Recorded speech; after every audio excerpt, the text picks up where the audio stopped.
Oi pessoal, tudo bem?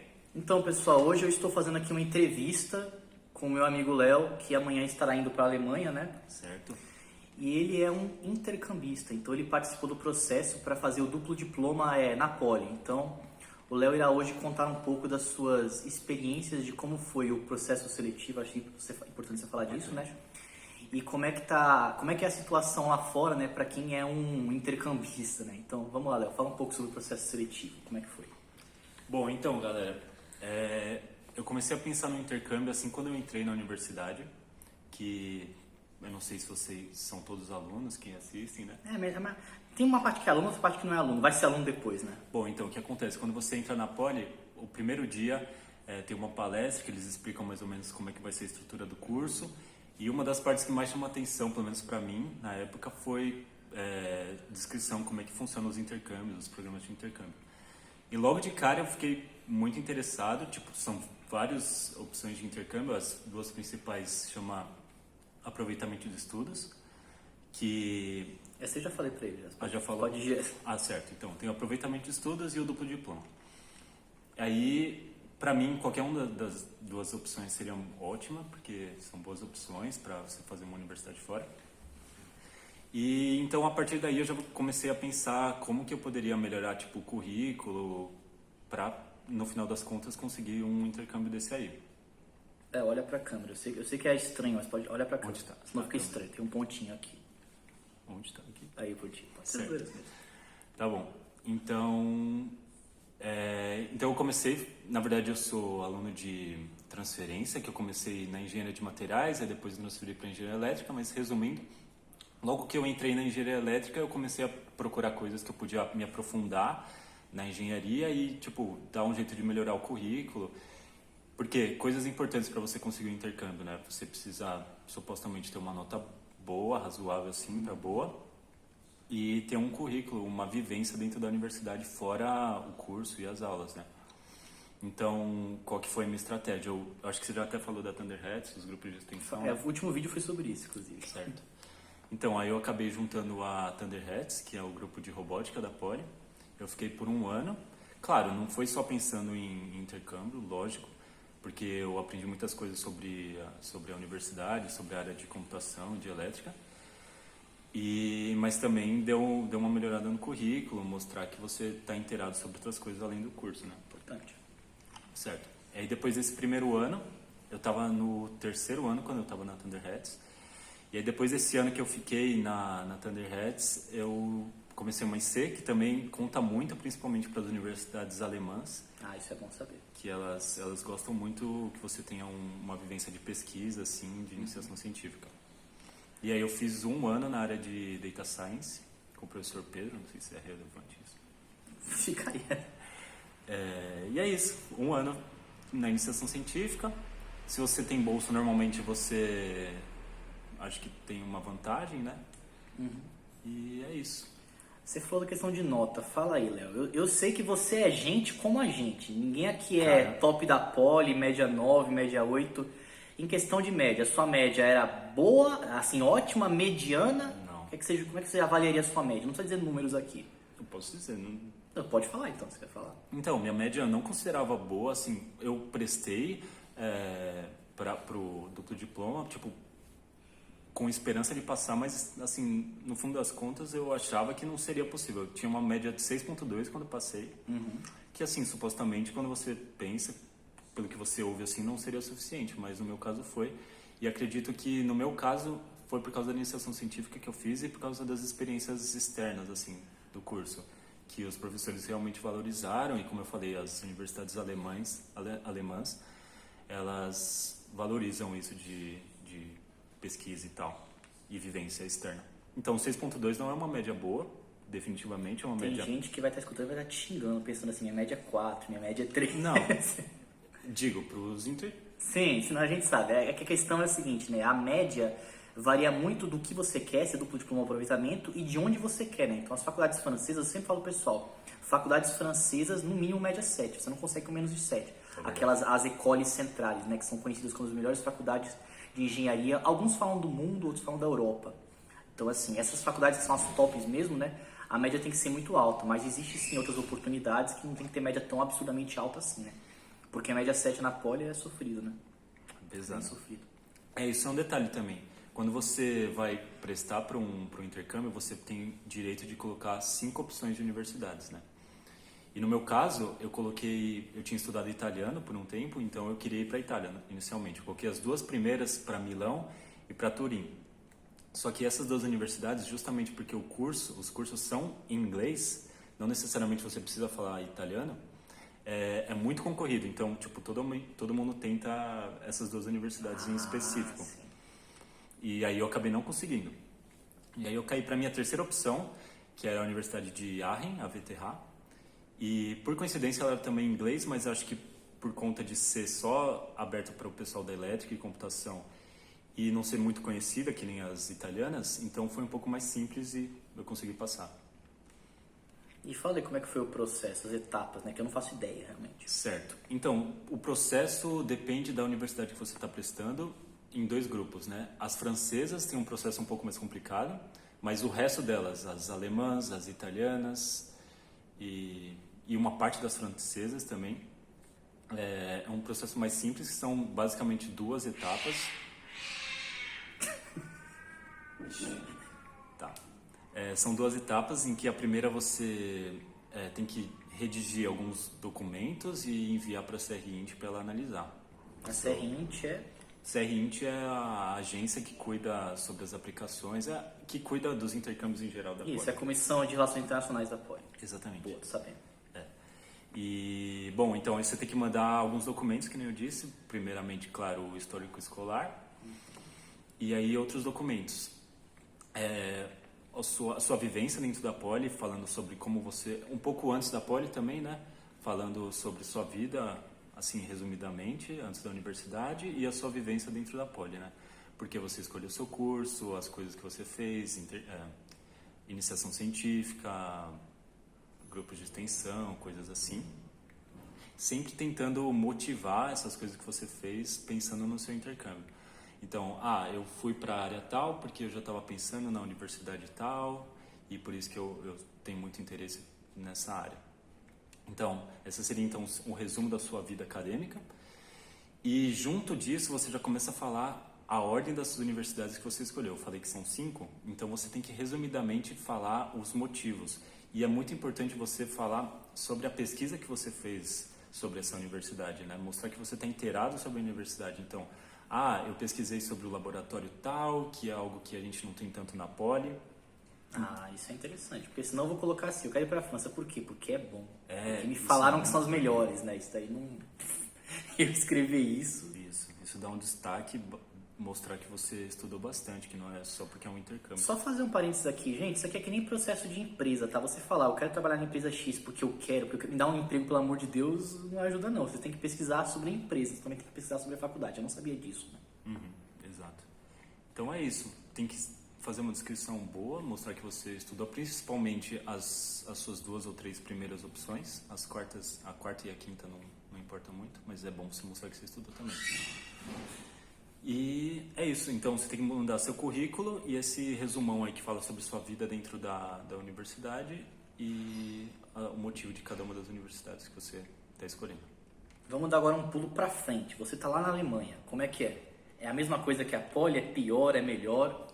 Então, eu acho que é meio errado você pensar que só porque em outro país vai ser melhor ou vai ser muito diferente. Assim, o que eu senti é que a Poli, pelo menos na nossa área de computação, assim, é muito boa. Os professores são muito bons. A estrutura, assim, não é tão ruim. As aulas são boas em geral. O que eu senti é que, bom, os laboratórios também... Eu fiz uma matéria de laboratório de Machine Learning. E o laboratório da Comp é algo engraçado, que é um computador. É estranho, né, falar de laboratório. Sim, mas o que foi bom nesse laboratório que eu fiz, que eles davam um GPU pra gente usar no Machine Learning, mas acredito que a Poli também conseguiria oferecer isso, então não é uma grande qualidade. É algo semelhante, assim, à Poli, não é tão bom. Agora eu tô fazendo curso online, né, mas os meus professores são muito bons. Você tá no Brasil em período de aula, cara. Que história é essa aí, né?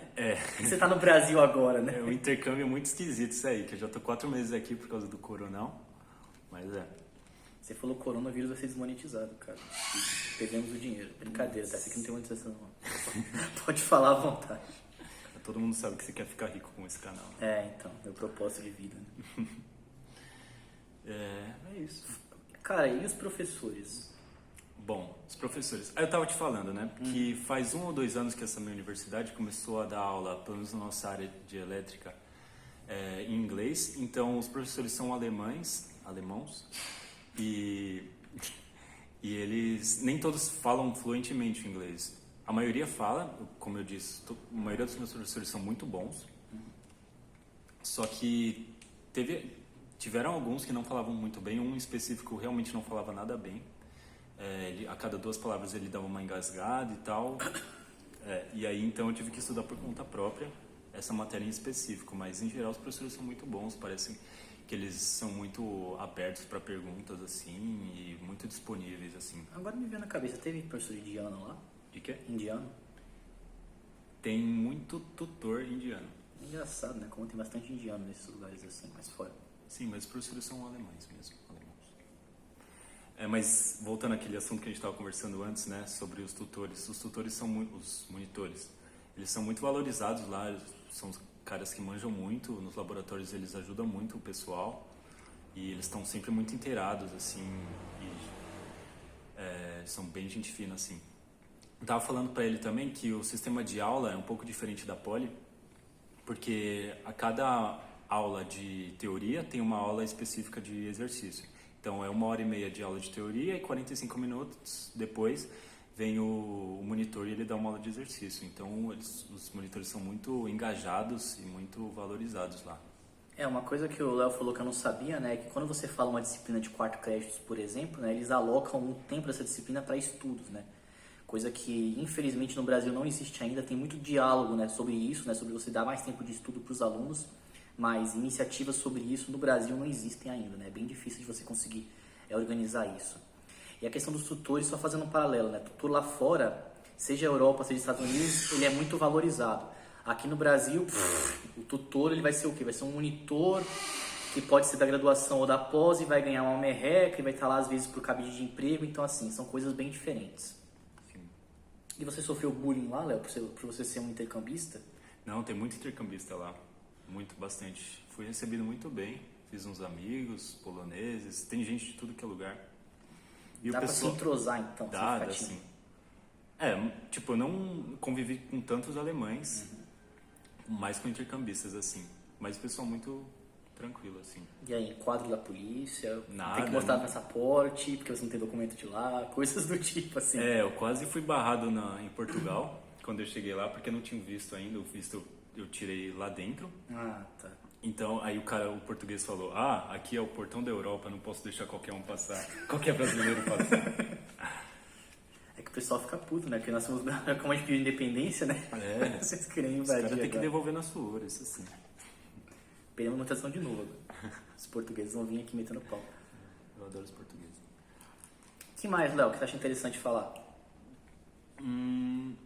Tem sobre experiência de vida, assim, de relacionamentos, não sei. Tá namorando?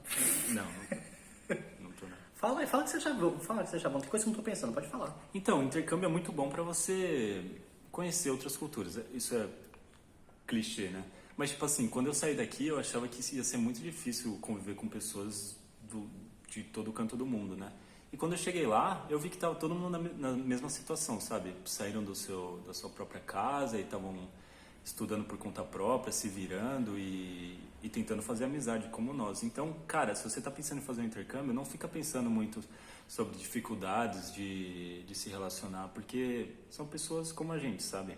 Eu fiquei pensando, você falou isso agora, né? Lá o pessoal é mais frio, porque tem muito isso, né? O brasileiro é um povo mais quente, assim, né? Sim, sim. Uma das primeiras experiências quando eu cheguei lá, eu já tinha um amigo, meio que um colega alemão, e ele foi me apresentar umas pessoas, entre elas algumas meninas, e a gente tá acostumado a cumprimentar beijando no rosto, né? Sim. Elas gelaram, assim, porque eu segurei a mão, elas ficaram paradonas, assim. Mas tem que fazer assim, né, pessoal? Não, tem que apertar a mão, fazer assim. Mas eles entendem que você vem de outra cultura, por exemplo, na Espanha também é a mesma coisa, de beijar no rosto, então eles entendem. Lá você é Mr. Leonze ou usa o primeiro nome? Como é que Léo, me chama de Léo. Primeiro nome mesmo? Ah, que bom. Sim. Sei lá, né? O pessoal às vezes inventa usar o último nome por questão de formalidade. O Japão tem isso, né? Tem o nome familiar e o nome da pessoa também. É verdade. O que mais, Léo? Mais nada a falar? É isso, então, sobre isso de relacionamentos. Minha sorte é que fui com bastante brasileiro, então não senti muito sozinho. É bom estar com os brasileiros às vezes, né? Assim, eu vou falar por mim, né? Quando eu fiz o meu primeiro intercâmbio, qual que foi o problema, né? Eu fui praticamente sozinho e não tinha WhatsApp. Então, tipo, se eu quisesse bater um papo com alguém, tinha que ser e-mail, né? Hoje em dia, com o WhatsApp, tá muito mais fácil. Você fala com seus pais mesmo à distância, fala com, sei lá, namorado, namorada, amigo. A comunicação não é interrompida, né? Tem essas vantagens, pelo menos hoje em dia, né? Então, pelo menos isso, né? Quem tem um pouco mais medo de se sentir muito sozinho, de não falar com ninguém, vou esquecer como é que fala português, né? Como escreve em português, a gente tem a tecnologia a nosso favor. Então, eu não falei sobre a etapa final do processo seletivo. Vai lá, falo? pode falar. Então, voltando àquilo lá. A primeira etapa, então, é aquele envio de documentos, né? Do seu currículo e da sua carta de motivação, que chama. E aí, se você for aceito, você é chamado para uma entrevista com os professores da Poli, né? E aí, nessa entrevista, eles só vão meio que conferir as coisas que você escreveu naquela sua carta de motivação. Então, é bom você chegar meio preparado para falar as coisas que você escreveu. Então, chegar já soltando as universidades que você colocou nas primeiras posições e explicar bem para mostrar para os professores que você, primeiro, está engajado e que você tem uma certa fluência para conversar, assim, para colocar seu ponto. E para mostrar que você pesquisou sobre a universidade que você quer entrar e mostrar que você é uma pessoa certa para ir para esse intercâmbio, né? Aí, depois dessa segunda etapa, se os professores realmente gostaram de você, basicamente você já passou. Aí a universidade vai falar que você passou e é isso. Aí você pode ir. Aí, a segunda etapa era isso. Dá uma mensagem de despedida aí, gente, pra eles, tipo, siga seus sonhos, sei lá, fala alguma coisa legal aí. Então, que nem eu falei, no primeiro dia da universidade eu fiquei meio encantado com essas possibilidades de intercâmbio, mas aí o curso foi passando e, claro, todo mundo tem problema no curso, né? Problemas de matérias, eu peguei algumas DPs. E, tipo, foi... Isso é importante, né, você falar, né? Gente, sem querer expor aqui, o Léo pegou DP, então mesmo com DP você consegue fazer intercâmbio, tá? Tem gente que acha que tem que ter o histórico perfeito, bonitinho. Eu peguei 2 DPs, mas antes de partir eu tinha matado todas. Assim, pegar DP na Poli é normal e isso não vai de maneira alguma limitar totalmente as suas possibilidades, né? Com certeza. Mas claro. É importante você tentar matar todas as DPs antes de partir, isso é bem importante. Então, aí eu peguei essas DPs e eu não estava indo com uma nota muito boa. Você vai vendo, a sua evolução de nota não está tão boa, né? Mas, apesar disso, eu não me desmotivei muito. Eu continuei fazendo as coisas, tentando trabalhar no currículo, né? E aí, no final das contas, deu certo. Então, realmente, não desiste, tenta mesmo. Não custa nada você tentar para qualquer uma das opções, AE, DD. Outra coisa, abre seus horizontes, né? Eu tava querendo ir para Itália, não consegui, mas eu acabei conseguindo em outro lugar, que também é tão bom quanto. E aí... É tipo o pessoal que quer entrar na engenharia X, entra na Y e acaba gostando da Y, né? Como segunda ou terceira opção. Acontece isso às vezes na Poli. Exato. Bom, acho que é isso mesmo. Tem mais alguns detalhezinhos mesmo sobre o processo seletivo que vocês podem me mandar. Eu posso. Pode deixar seu e-mail? Se quiser deixar. Eu sempre põe meu e-mail, deixa seu e-mail também. Tranquilo, pode me mandar mesmo, porque isso é um detalhe, eu recebi muita ajuda enquanto eu estava fazendo o processo. Muita gente me ajudou falando sobre estratégias e é muito importante você saber como é que vai ser para você se preparar mesmo. Sim. E eu corri atrás de muita gente, enchi o saco mesmo. Então eu vou deixar meu e-mail aí. Eu sempre deixo meu e-mail, nunca veio spam, cara. Então se vir spam no seu, não é por causa desse vídeo, pode ficar tranquilo. Eu fico muito contente se puder ajudar alguém, de verdade. E uma coisa importante de falar, né? O Léo vai voltar do duplo diploma no final do ano que vem, talvez, né? E tem que acabar o curso aqui no Brasil, tá? Não pode ficar por lá direto, não, né? É verdade. Porque tem gente que pensa, né, em ficar direto na faculdade lá fora e nunca mais voltar pro Brasil. Mas você tem que pelo menos voltar pra cá pra acabar o curso, aqui no Brasil. Vocês só ganham o curso lá, o diploma lá fora, se você ganhar o diploma aqui no Brasil primeiro. Isso. E é engraçado que, de certa forma, o Léo vai virar mestre. Porque lá fora você ganha o diploma de mestre, né? É muito esquisito isso aí. Então, só recapitulando o que eu falei pra vocês num vídeo atrás, né? Lá na Europa tem essa questão, né? Com 3 anos você é engenheiro, e aí 2 anos é sua ênfase da sua engenharia. Só que essa ênfase, para eles, é como se fosse um mestrado. Então, digamos assim, o Léo vai ser engenheiro, mestre em computação, de uma maneira assim, bem simplificada. Só que esse mestrado ele não é reconhecido no Brasil, porque é uma graduação, né? Então o Brasil não reconhece esse mestrado. Então você teria que fazer um novo mestrado aqui no Brasil para você ser mestre aqui dentro, né? Então é só para falar isso. É isso então, Léo? É isso aí. Ó, conseguiu levar um papo aqui, ó, 20 minutos de papo. Difícil, hein? Foi difícil. Sofri aqui. Então, gente, era isso. Espero que vocês tenham gostado. O e-mail do Léo estará aqui na descrição, assim como o meu. Podem encher o saco dele, que eu acho que ele vai gostar, né? Retribuir um pouco o favor. Espero que vocês tenham gostado e se cuidem.